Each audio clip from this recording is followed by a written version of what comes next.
They should be finishing. They start at 8 o'clock. They're up in Montreal. They're running a half marathon. I think their start time is 8 o'clock, I believe. So you give them about 2.5 hours. That's their time that they're shooting for. So they should be done by now. They should be relaxing and having lunch. So a bunch of the New Life Nowers up there, and we wish them well. Likewise, there's a whole bunch of the volleyball team. They're out in at 6th Street right now, and they're holding a volleyball tournament. Our first tournament for this autumn. And so this year it's a fundraiser. That's how we try to raise money for renting the gym. So what Charlie's doing with our kids is we host a tournament. There are fees that comes in, and when the fees comes in, we're able to use those fees to rent the gym. And just want to share with all you guys, for the past 8 years, going into 8 years, all of the funding for PS2 has come from outside. It's a great blessing. It's a great blessing to our church. When we launched this ministry 8 years ago, we had to go to the church and we asked for a $10,000 grant so that we could start just to get it started. We have no idea how that's going to work out, but we just said, if you could just start this work, give us that $10,000 as a seed money, just to see how it goes. And just from that first year, every single year now, the Lord has been faithful. It takes about $15,000 for the whole year just to have the gym rental. And so there are a lot of good people from outside, all over, friends, family, that donate for the year end, like here's $100, here's $200, whatever it may be. And then we have some really, really good donors. So we're very, very happy. I got a little survey to do. We're gonna do about a few thousand of these. Yes, a few thousand. We're hoping to do this by about September. No, not September, I mean for December. So this is D15-4, it's a movement that we're doing.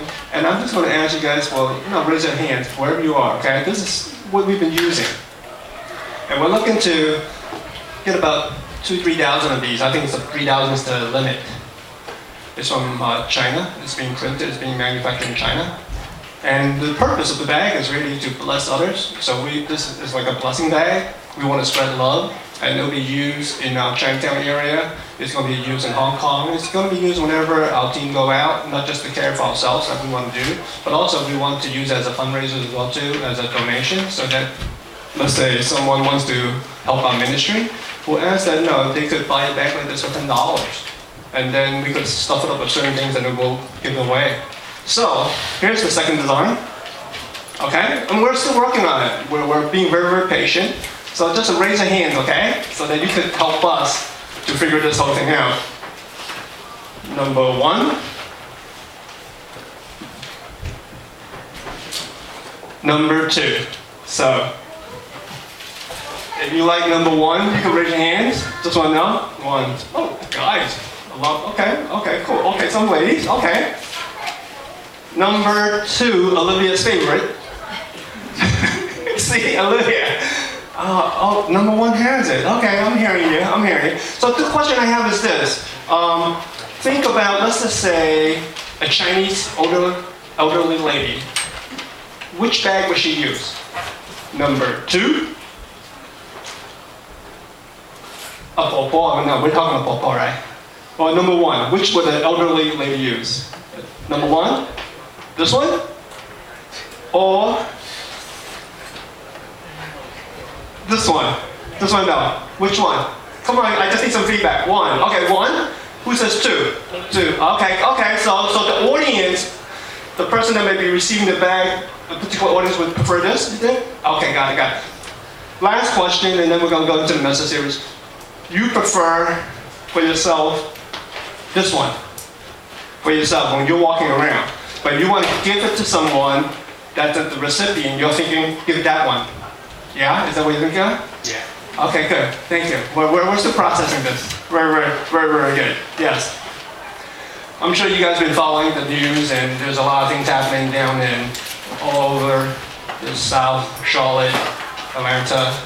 The shooting. Yeah, a lot of stuff has been happening. Have you guys been following it? Yeah, it's been pretty tough. There's a lot of suffering going on, and this is the message series we're on. We're in the part of the Bible. We've been preaching to the beginning of the year from Genesis all the way through. One book of the Bible, a particular theme, which is how do we get the biggest idea, what's the big idea from each book of the Bible. Just so happened, we're in the book of Job, and it's poetry. So the middle part of the Bible is all poetry, but it's so practical. So we're talking about how do you grieve. That's today's topic. How do you grieve? When bad things happen, when you have to go through a lot of suffering, the hard here is, how do you grieve? What do you do? We started last week. That was the first part. Today we're going to continue. So when you can just start to think through. So many lives are affected already. You got lives that are forever lost. You got families that are broken apart. You have a police officer. She's going to be prosecuted for manslaughter. As much as we say, some people may say that's justice and all that, her life is pretty much over, right? Would you say so? That is pretty tough. How do you bounce back from that? You're the police officer, thinking that you were not intentional you didn't wake up to do something like that, but just so happened you're in that situation and something bad happens. Are you guys following me? But no one, I don't believe you wake up in the morning and say, I'm going to do this to somebody. But circumstances, lack of training, possibly a lot of fear. Yes, there's racial discrimination. All that factors in. And then what happened? A life is forever lost, and a life is forever changed. How do you grieve? For yourself. So, let's go. Everyone say, let's go. Yes. Let's go to the program. Next and loud, read with me, Job. The poetry of how to grieve. Why does a good and loving God allow suffering? That's the question we start with, and that has been an age-old question. Please read Job 30, nice and loud, 1, 2, 3. And now my life ebbs away, days of suffering grip me. In his great power, God throws me into the mud, and I am reduced to dust and ashes. I cry out to you, O God, but you do not answer. Be a pen. Why does a good, loving God allow suffering? That's your fill in, and you take the pen. And now my life ebbs away. And the line ebbs away. Days of what? Suffering. I don't want to say suffering. Grip me. It's not letting go. In his great power, God himself, Job is saying, it's God that who's doing this, throws me into the mud, and I am reduced to what? Dust and ashes. I'm crying out. I cry out to you, O God, but you do not what? Answer. Pay attention, please. So often, we would say, God is all good, God is all loving, and we look all around, and we see all of these negative stuff that's happened. Why does a good and loving God allow suffering? And not just to the world, but to ourselves. Why do I have to deal with this? Why do I have to grow up into this particular environment? How about this particular family? How about this particular church or this community? And why is my color black, let's say? Why was I not born privileged white with white skin? Why am I a minority? And for many of you, you grew up here and English is your first language. You had a leg up. I could not speak a word of English when I first came here, when I was 8 years old. Did I get picked on? Oh yeah, all the time. I had to go to remedial school. I couldn't even stay in school. There was a bunch of us that had to walk every morning, be it summer, winter, any time. We had to walk from our school because they didn't have classes for us. And we had to walk to another church, that little space there. And we start to learn how to pronounce each single word at a time. Forget about sentence structure, forget about grammar. We didn't even know how to pronounce a single word. Why does a good, loving God allow suffering? Why does this whole thing happen? And so we as Christians, or even maybe just seeking, when we start to question all these things, the first thing we may come back to is like, okay, God, maybe you're not more loving. Because I pray and I ask, where are you? Why do you allow this to happen to me? And then sometimes, not all the time, sometimes we doubt that relationship, right? Sometimes we're not that strong. Sometimes our faith is not that strong. It gets rocked. Of course it gets rocked. Especially when your health comes into question, and the health of a loved one, the health of a child. When that comes into play, then what happens? And your face, it rocks again, all the time. So how do you deal with it? And not just your faith, but how do you grieve as well too? And so sometimes, not all the time, but sometimes we attribute the blame to God. So is there something that we hold on to? Because it's so important to grieve properly. So there are a couple of things that we could do. And here's what the Bible says. Don't blame God. That's the first thing. Don't blame God. Please read Deuteronomy 15:4. Nice and loud. There should be no poor among you. People are responsible. There should be no poor among you. I go back to this particular phrase because this is the Old Testament. It's from the book of Deuteronomy. Right in the beginning. God has always taught and commanded. What does this say? You guys could see it? Yeah. There should be no poor among us? Yeah, right, man? Yeah? There should be no poor among us. So the first thing we should say is, let's not put everything on God. People are responsible. God's ideal for this world is what? He made it so clear. There should be what? No poor. That's God's ideal. God is love. So we cannot go back to God and say, no, God, why do you allow this? God says, no. God says, there should be no poor among us. People are responsible. That's what it comes down to. God says, go love others. And why is there hate? God says, no. The greatest commandment. You take this whole book. You boil it down to just two things. And God says, love God, love people. That's what this whole book says. And He teaches how to love. But the principle is very, very simple. God says, love God, love people. God is love. How do you know who God is? God is spirit and God is love. This whole thing says, so then how can we go back to God and say, God, if you're a good and loving God, why do you allow this? And then we start to blame Him. And then God says, no, don't blame me. Don't blame me on this. People are responsible. So we look around. The United States alone produces more than enough food to feed the entire planet practically. We waste collectively 40% of all the food that we have. 40% goes to waste. So that means whatever we are overproducing. We could produce more than enough that we have so much that we could throw things away. And what's that percentage that's being thrown away? It's 40%. Can we end world hunger? Oh, most definitely. Most definitely we could end world hunger. At this stage, we're not talking about 100 years ago, with the technology that we have, with the understanding that we have. We should be able to. We should have clean water. We should definitely have clean water. We have all the technology to have clean water. We understand we should not be polluting, but yet we do pollute. People are responsible. Are you guys getting it, guys? Right? We have everything that we could use as resources to share. That's God's ideal. So that's number one.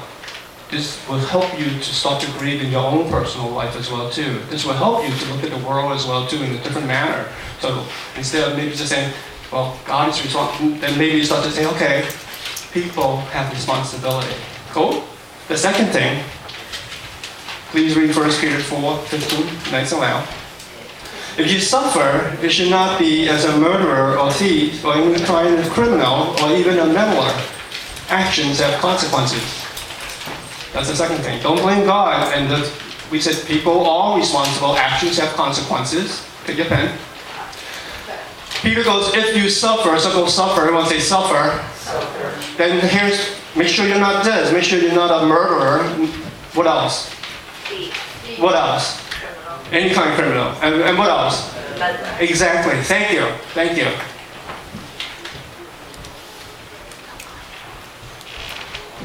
This past week there was a story. In the middle of an aisle. Do you guys visit dollar stores? Do you guys have dollar stores here? Yes, dollar stores. That means dollar stores are like, you go in there, most things are practically $1. It should be over $1. So if you got like $10 on you, $5 on you, you're able to get a whole bunch of stuff. Right in the middle of the aisle, a young mother overdosed. She was on heroin. She collapsed right there in the aisle. She took something during the day and started kicked in. She took something that was very, very powerful, and then once it kicks in, it kicks in. She dropped right there. Is she responsible? Is she responsible for her actions? Would you say so? She did, right? I mean, if you say she's not responsible, then something is off. You're not understanding. She chose to take the drug. She chose to take her kid with her. Her 2-year-old daughter was crying to her mother, saying, "Get up, mommy, get up, get up, get up, mommy." People are responsible. Actions have consequences. Did that 2-year-old child choose this? No. Is that 2-year-old child suffering? Yes. Is it God's fault for that now? Can we see that maybe it's the parent? Are we saying it? I'm not saying she doesn't have problems. I'm not saying we are condemning her. I'm not saying any of that. I'm not saying we shouldn't love her. We should obviously love her. It's not about condemning her, but let's just say, first, where is the responsibility? There is accountability to your action. If she's not responsible, if she's like, I'm not accountable for all of that, something's wrong with our society, isn't it then? Right?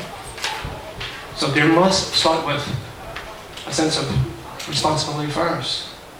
That what you do, what I do, what you say, what I say, have consequences. Always.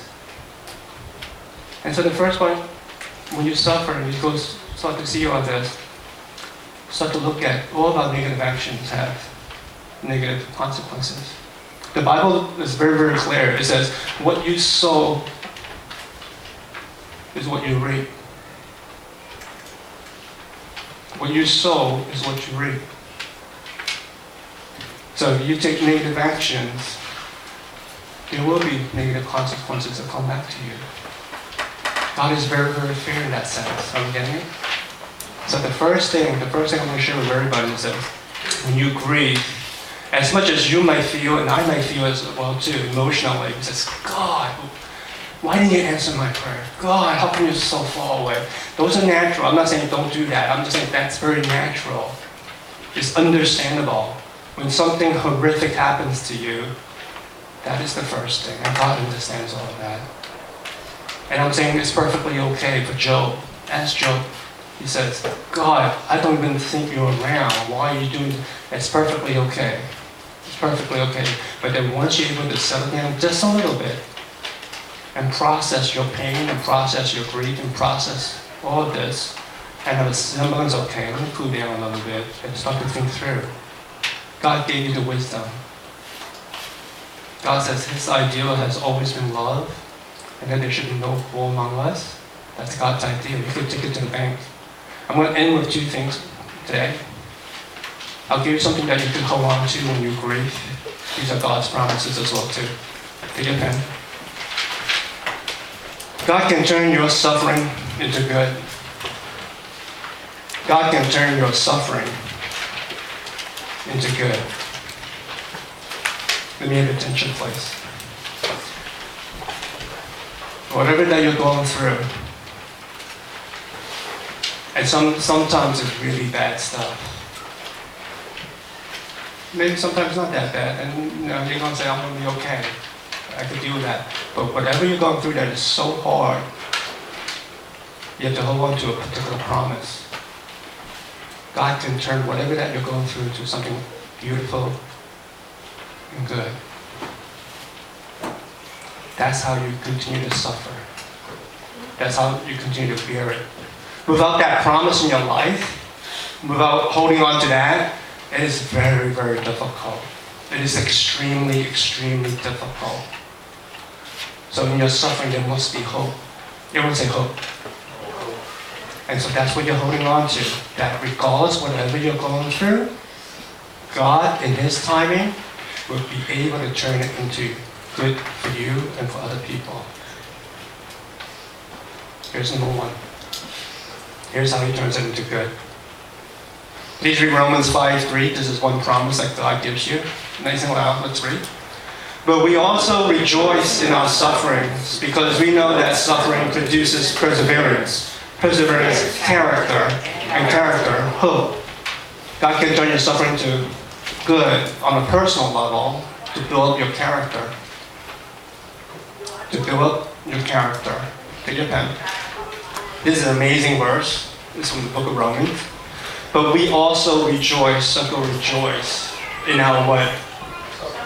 Exactly. No way. Well, how can we be rejoicing? How can we be even remotely happy when we suffer? What's the next word? Because. Here's why. Because we know, I know, that suffering produces, what's the first thing? If you go through perseverance, you stay with it, you endure that trouble, you endure all of that, what comes out of it next? Character. And then when you have the character, then what comes out after the character? Hope. Yes. This past Tuesday, I took a drive up to upstate with my brother. I have a younger brother, his name is Steve. It's about 2.5 hours drive going up north. It's a whole day thing. We left my house around like 9-ish. And I got up there like around lunch. And spent about like an hour up there at court. I had to attend court for a personal matter. And again, it's 2.5 hours to drive home. And it's a personal part of my life that I'll share with you, why I have to go to court. I have an older brother. He's 1 year older than me. His name is Wayne. So he's 26 years old since I'm 25.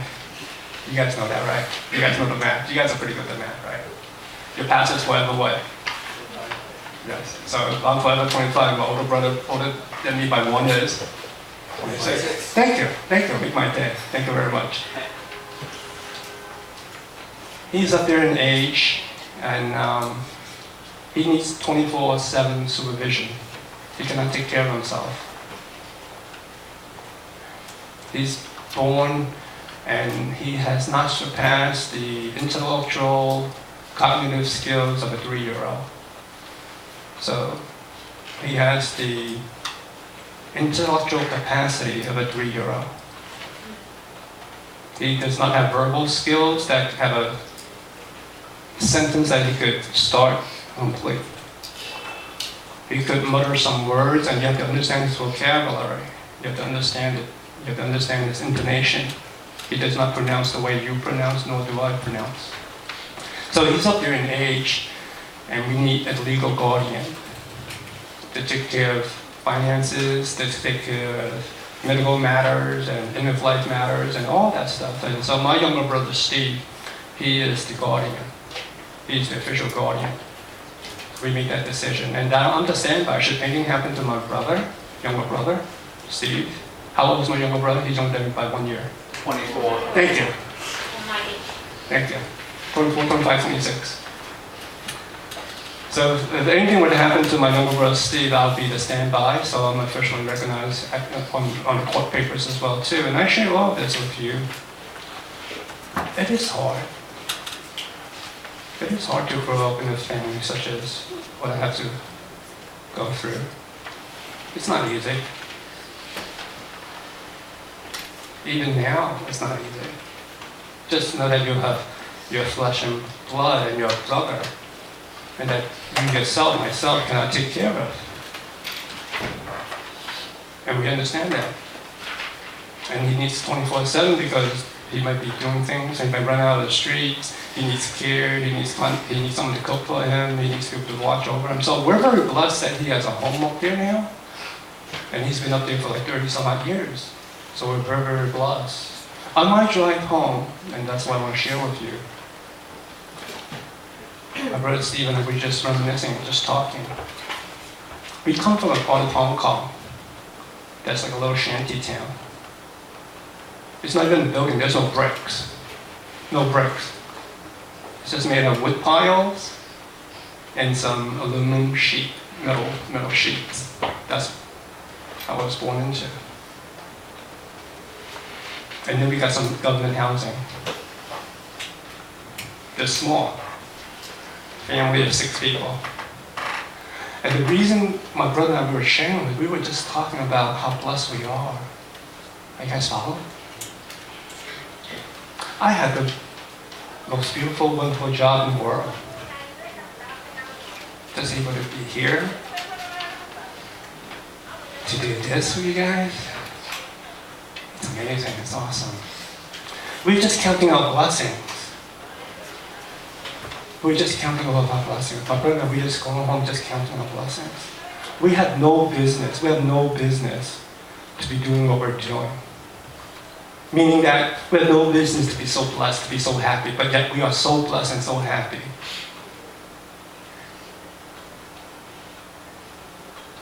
Time and time again, the Lord has put our family and put myself and my brother and my parents through a lot of hard stuff. But yet we come out of it. We persevere. We endure. We endure. And not just endure just the sake of just suffering, but there was character that was being built as a young man, as a young boy. And we get it. And when you endure through enough without complaining, and when you endure enough and to stay together, make sure that you're really taking care of one another, and when you endure enough and when you come out of it, there's a time, we don't know when, it's not like cooking rice, okay? It's not like, boom, that's done. But there's a time that you endure through that and you suffer through all that, something beautiful comes out of it.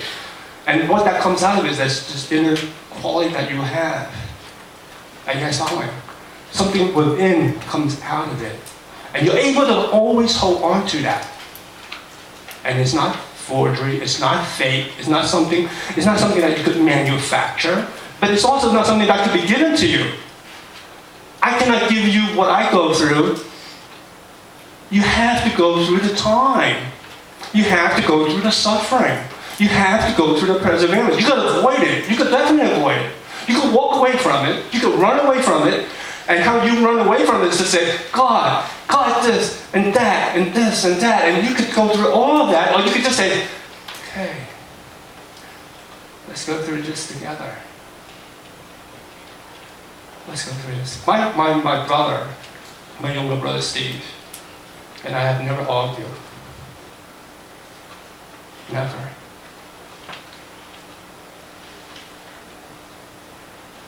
Never a bad word.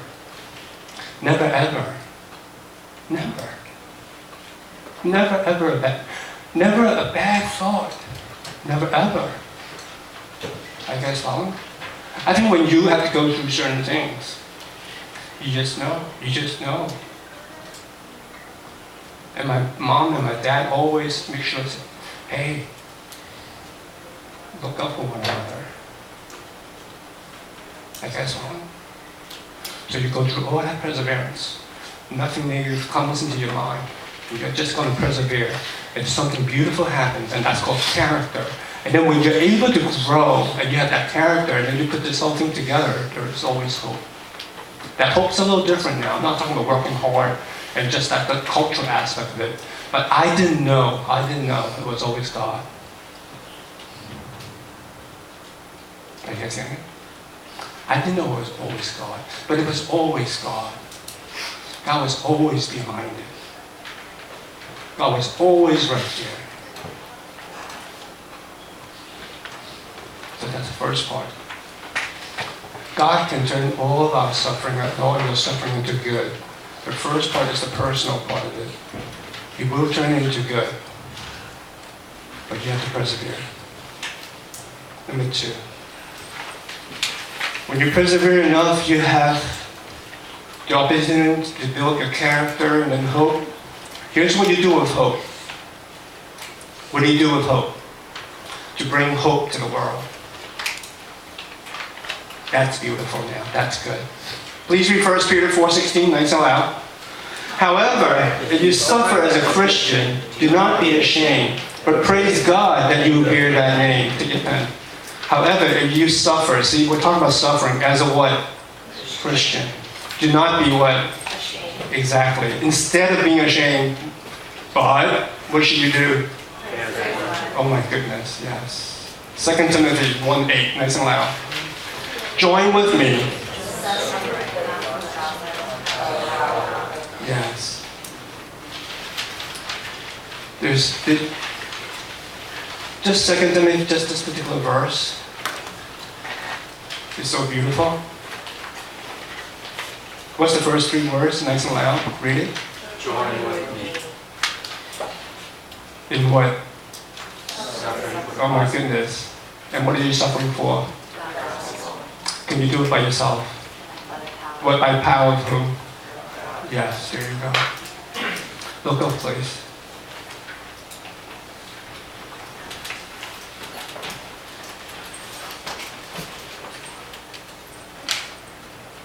You take all your suffering right now.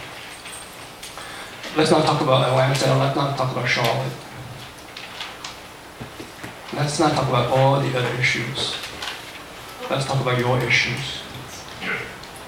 Let's talk about your personal suffering.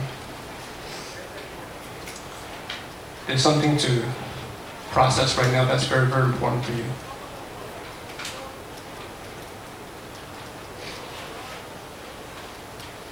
If whatever you're going through, all the suffering you're going through, if there's no purpose behind that suffering, it's unbearable.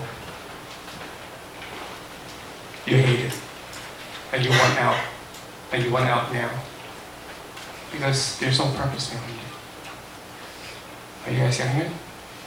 That's why we don't like to suffer. I don't want to suffer. Trust me, I do not want to suffer. I would want no part of suffering. None of us do. But here's the key. You take all of your personal suffering and you put a purpose behind that suffering. You have just changed your suffering to something beautiful. You have changed suffering into sacrifice. Are you guys hearing that? Suffering without any purpose, without meaning, is cruel. There's not any one of us that can handle it. Continue to suffer for what reason? No reason? You want out right now. I want out right now. But if I go through the suffering and I know there's a purpose behind that, oh, that's a sacrifice. That's not suffering anymore. There's a big difference between suffering and sacrifice. You talk to any moms, they suffer for their kids. They suffer for lack of sleep. But they don't call it suffering. What's the word that they would use? Another S word. I'm sacrificing for my kids. You talk to any father who has to be away from their families because they have to work so hard to be a provider, to be the protector of their families. They don't even get a chance to see their kids. They don't even have a chance to see their kids go to sleep. And I know roles are reversing nowadays as well too. There are mothers that work so hard just to put food on the table. Are you guys following? But there is a purpose behind the suffering of our parents. And so when they are able to suffer for their family, for their kids, for their loved ones, they don't call it suffering. What do they call it? Yes. What is behind sacrifice? What is motivating the sacrifice? Love. Hope. Love. Hope. I love my kids. I will sacrifice for my kids. So there's a greater hope for them in the future. Are you guys following? Are you guys following there? Are you guys following? But if I suffer and there's no purpose behind that suffering, there is no love that I experience in return. There is no hope that comes back to me. That I don't want that. I don't want any of that. So whatever you're going through right now, you have to find the purpose behind that. That purpose is one of love and one of hope. And all the pain that you've gone through, that you said, I can't handle it, I can't handle it.